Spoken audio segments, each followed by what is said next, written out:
composer Chopin had a knack for expressing his most intricate feelings in the simplest of ways.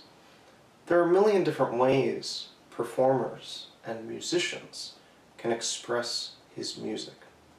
I mean, take that opening melody, for instance. Is it da, or is it da ti, or is it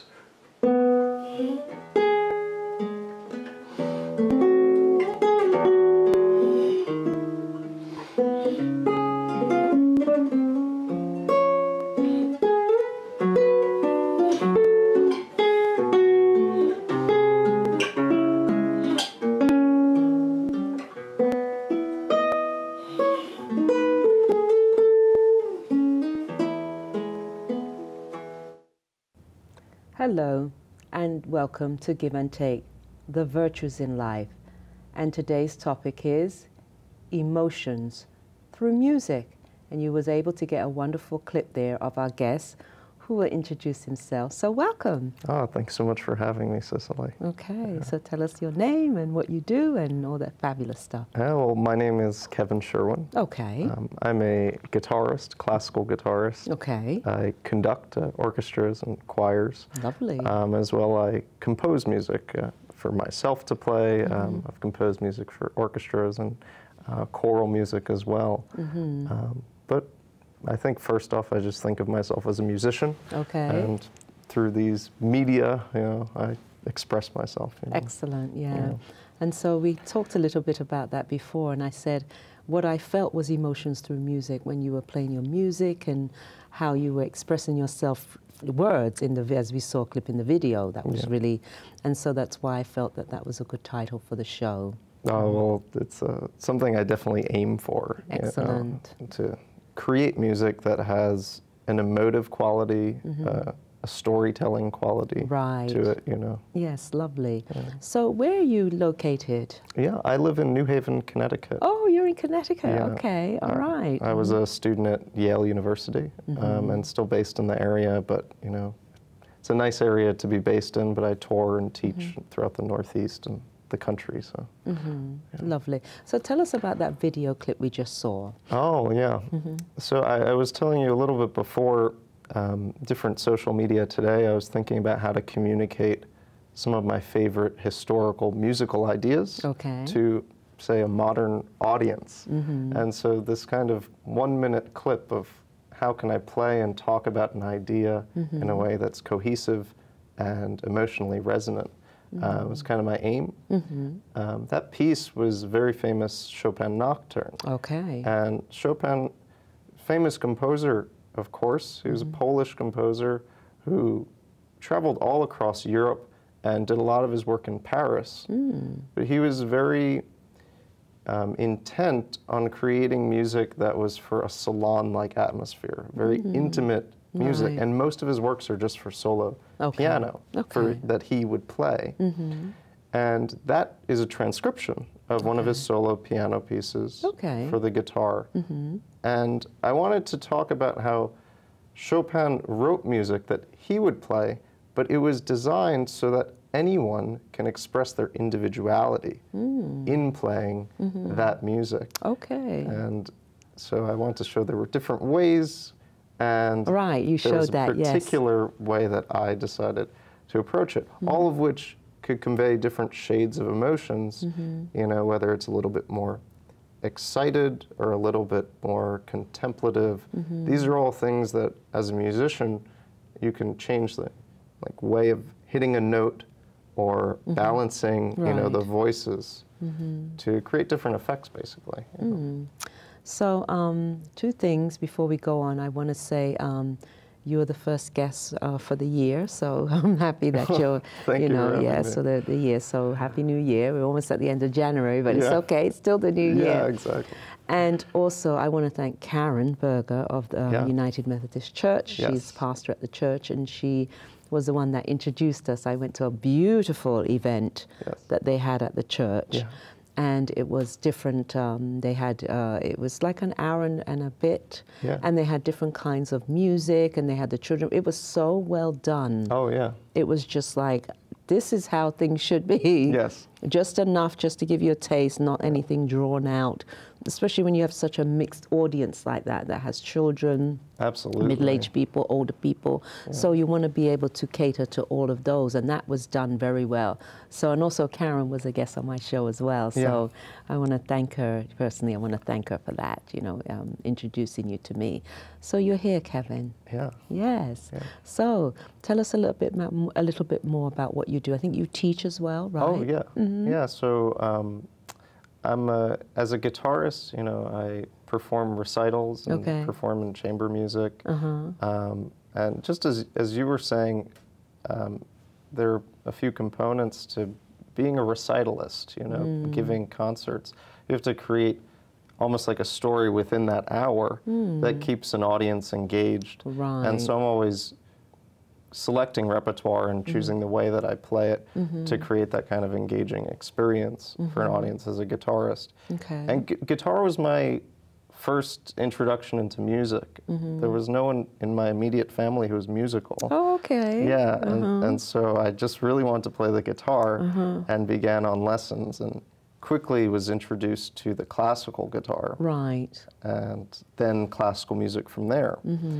And so in that way, guitar is kind of still that like locus of my creative work. Right. I'm also a conductor. I'm associate director of the American Baroque Orchestra. Okay. It's a very unique organization, perform on period instruments of the 16 and 1700s. Okay. And I have a classical guitar below. And we'll hear some of that later. Yeah. I also play a Baroque guitar that is modeled after something from the 1700s. And so my work as a conductor also includes some things I'm doing with music from the 1800s and 1900s. I'm actually in the middle of rehearsals for a project on Wednesday, and it's called an orchestral salon. Orchestral salon. It's, these fancy terms. Yes, yeah. And I wanted to have that feeling of kind of like transporting the audience to this other time of like this intimate salon. Lovely. Kind of elegance, but within the elegance, communicating a variety of emotions. I think classical music does that so well. Yeah, it does, yeah. And only a few years ago, I started composing as well, really just beginning improvising on the guitar, and then different music kind of coming up from there. So tell me, I've always been fascinated when conductors conduct the orchestra. Oh, yes. Tell me what that's like to do that. Oh, it's honestly an incredible experience, and it's one of the most demanding things I feel like I could have asked myself to pursue. It takes a certain kind of musicianship, not only to be aware of yourself and responsible for yourself, but also to communicate to others. You have to be responsible for yourself. I like that. Oh, yeah, I think so. Okay. But not just responsible for yourself. You have to be. You have to really be. You're responsible for an ensemble, you know, and communicating to others in a way that brings them into a larger musical vision. And it's a little bit mysterious, I think, from the outside, what a conductor actually does. Yeah, because I've never seen any mishap or something. Somebody was out of tune. I've never seen it. Yeah. It's always so perfect. Yeah, oh yeah. Well, then it's doing the job well that you've seen. Right. But conducting, it's very simple, actually. Music, the music that's on the page, really, it's just a starting point. I don't know how much I can emphasize that. It's just a starting point. You can't put sounds perfectly onto paper because there's so many different ways of executing those sounds. There's little changes in the tempo that you could do, how fast you play something, how loudly you play something, you know, the different nuances. All these nuances are what's necessary to convey the story-like qualities that the composer intended and that make the music really interesting for an audience. And so the conductor has the task of being the kind of conduit between composer and the musicians of the ensemble. Right. And so the first thing of a conductor, I think the element of ballet is underemphasized in conducting, because in a way, a conductor is doing a kind of dance or ballet with the arms to show where the beats are, how quickly the beats progress. I'm just sort of having that visual, you know, that visual and that, yes. And the kind of dynamic shading. And it's not an arbitrary mix of, you know, different things just to make it, you know, different here and there. Right. The idea is to create variety in a way that stimulates this kind of narrative quality to the music, because, well, a lot of music has words, of course, and a lot of music, classical music has words, but the reason that, you know, one would make music or a composer would write something in music is that there's a storytelling quality that can't be just expressed in the words, and that needs the music. It conveys something entirely different. So the conductor is responsible through these gestures, and there's so many different gestures, you know, little short gestures, more now gestures. I'm getting the insight of it. Now I'm going to look at it again and see all that. Exactly. Yes, I've always been fascinated by it. It's incredible, and I started conducting my last year of high school. I was very lucky. I asked my orchestra teacher, Mr. Coffey, can I conduct a piece my last semester? And he said, well, sure, okay. And I got to do it. And it was so exciting. I had no clue what I was doing. But then when I got into college and started working with a mentor and working with more experienced musicians, I got deeper and deeper into it. And conducting's been this way for me to learn about all aspects of history, aspects of psychology, expand my ear, expand my imagination, get interested in, you know, stage directing and theater and cinema and all these things. Because there's a kind of broadness to conducting that, you know, encourages you to look into these other areas, which I might not have done. You know? So what I'm hearing is that your parents were very supportive, even though you were like the first musician in the family. They were supportive of that, because sometimes it can be a bit like, what do you want to do? Yeah, very much so. It was good that they supported you in regards to being where you are now, so that's excellent. Oh, thank you. Yeah. See, what we're going to do, we're going to take a look at the second video that we will look at that now, so thank you. I wanted to have a little discussion, a conversation with you about an important topic that is relevant to all musicians and all performers: the emotion of stage fright. I was wondering to myself, did musicians of the past also experience stage fright? And if so, what did they do with it? And I have a little book by my side right here. Fantastic book from the past.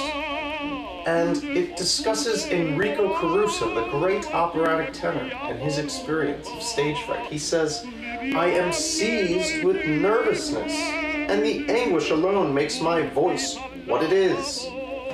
Caruso, one of the most moving performers of his time, experienced stage fright, and it was that very stage fright that made him who he was.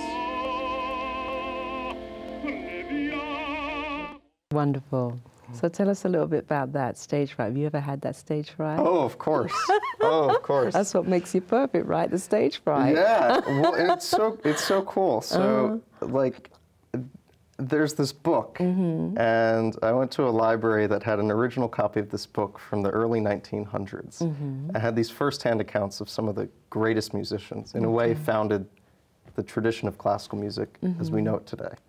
That's why I'm very interested in reading about them. And Enrico Caruso, who somewhat well-known still today, broadly, but very well-known in classical music, was great, one of the most famous singers of his time. He was really like a pop star. Opera was like pop music back in the early 1900s. And I read this chapter about Enrico Caruso and his greatness, and it had this whole section about Enrico Caruso describing that the confidence that he portrays on the stage is merely an illusion, because underneath he is so frightened, but it is that fright that gives the drama and gives the emotions. I like that. And what I found so interesting is that so often we're told, no, you have to be this way. No, you have to be this way. Right. But that was saying, whatever way you are, that's what you use to create whatever effect or create whatever presence that you want. So I found it to be like a real embrace of the individual, yes, as opposed to trying to mold them into somebody else that they're not. Exactly. So that's perfect. Yeah. Yes, excellent. Let's see the next video.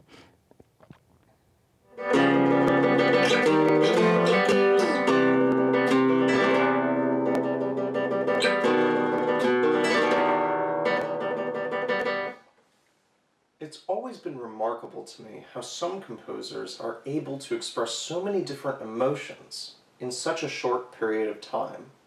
My name is Kevin Sherwin, and if I'm not in touch with these emotions, it's pretty difficult to express them to you.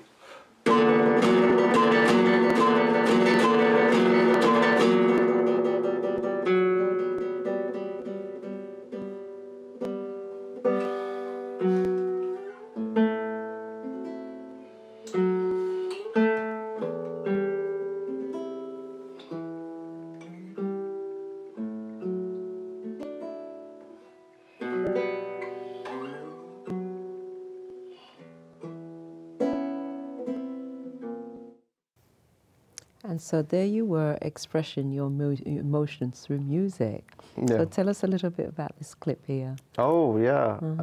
Well, sometimes also we think that different emotions are not related. That there's happy, there's sad, there's, you know, angry, there's joyful. Sure. You know. But the amazing thing about music is that it shows that all of these emotions are very interconnected. It's maybe, you know, you could describe it that they're almost on a spectrum or something. Right. But, you know, a good story or a good composer shows how these emotions are connected. Right. That if you change this one thing about this moment, it turns into something else. I like that. And that piece, I love that piece by Hector Villa-Lobos, great Brazilian composer. Just does that perfectly. The transitions from one section to another, it just shows you, oh, but it could also be this, it could also be this. I want you to repeat that. I'm sorry, I'm very intrigued by that.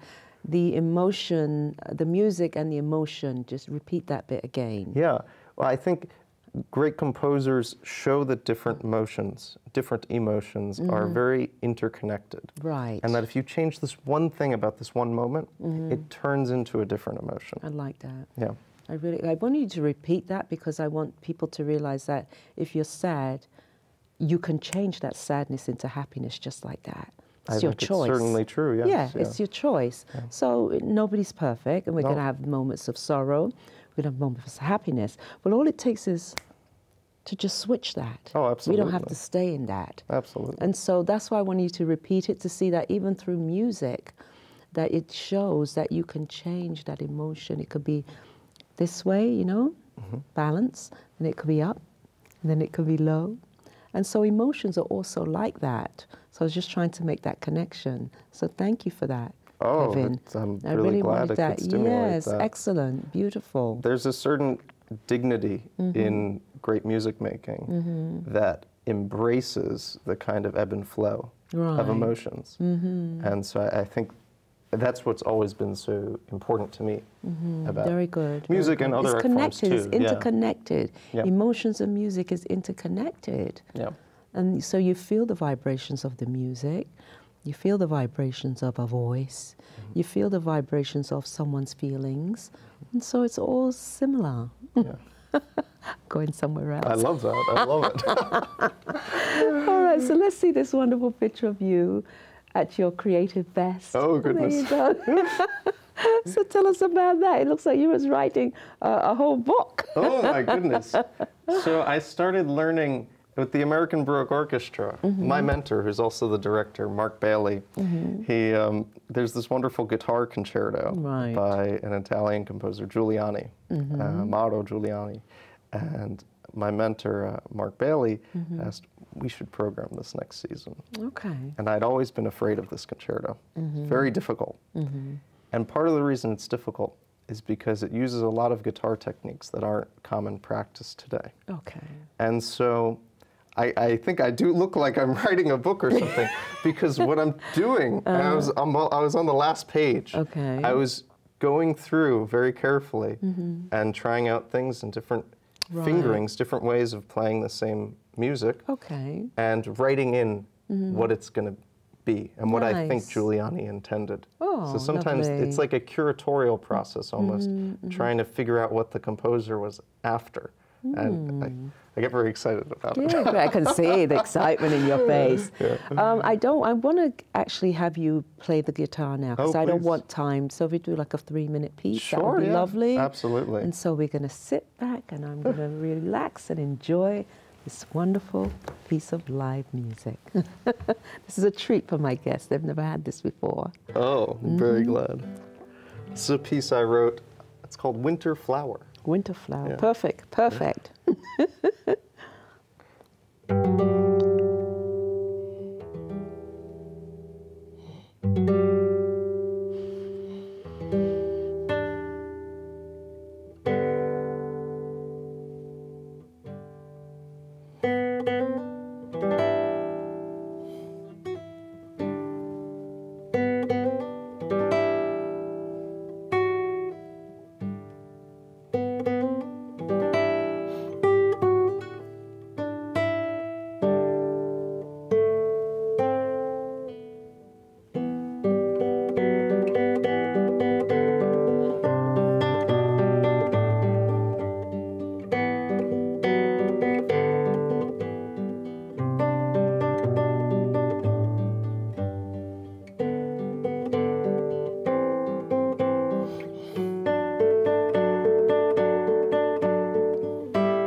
Beautiful.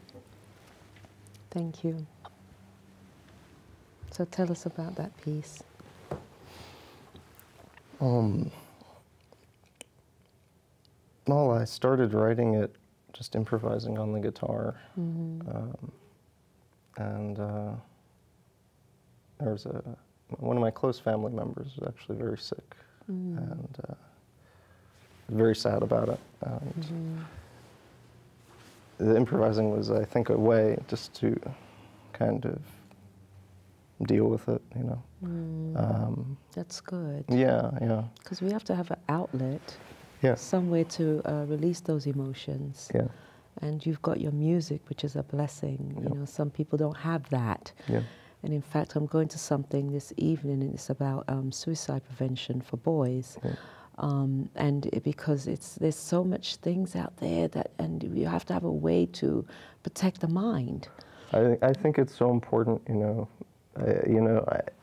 Things that happen that are tragic in life are part of life. Right. And I think to run away from it or escape it isn't necessarily the best thing to do. But I think the arts are a very powerful way to like practically deal with these issues of tragedy. Exactly. I mean, because you look at art forms and so often these are the inspirations, and then something magnificent's created. Yeah. And so it's a way for, I think, us to deal with these issues. Yeah, because that was it was very calming, it was very relaxing. I could feel and see your emotions as you were playing it. And it's just, you feel, it's almost, you could use it like for like a meditation. Yeah. Because it was just very, yeah. No words are needed. Thank you, Cicely. No further words are needed. So anything, because we're coming to the end of the show, so we timed it so beautifully. I'm so happy about that.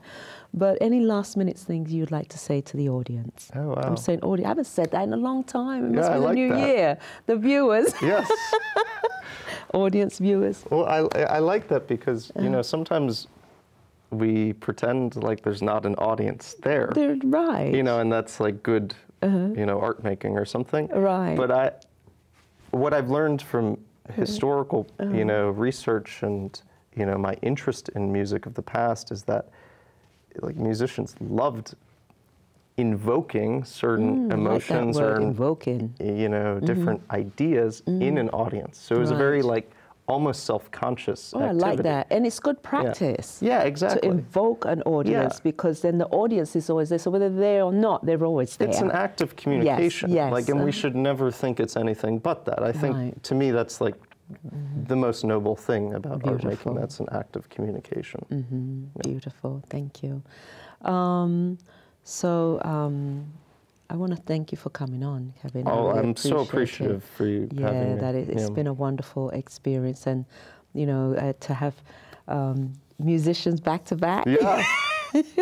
it's a first. Yes. I was told that music was going to be my thing this year. That is going to be a big part of me. Yeah. So when I got you and I got my other guests, I said, perfect. It's really, it's like I'm invoking that energy. So I'm going to wrap up now. So thank you again. Thank you, Cicely. I really appreciate it. And so the wonderful viewers or audience, your level of consciousness is the gateway to the future. Thank you.